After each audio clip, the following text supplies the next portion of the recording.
Yes, first on the defense investment. Yes, it is true that member states are investing more in their defense, and we are also thinking and discussing what more can we do on the European level together, because we are facing this threat that comes from Russia, that we have to increase our defense expenditure.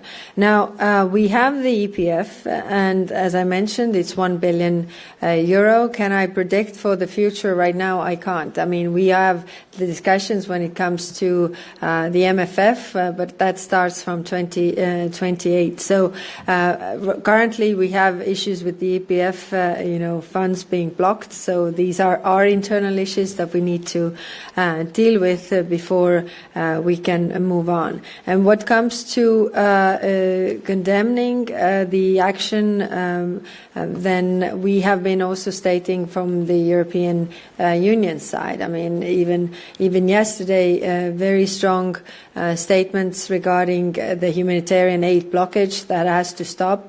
It is humanitarian aid trucks that are mostly funded by European money that are standing there and not getting in, and really to help the people in need.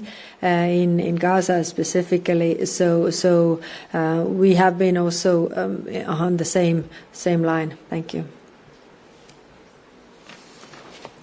Minister, would you like to add something?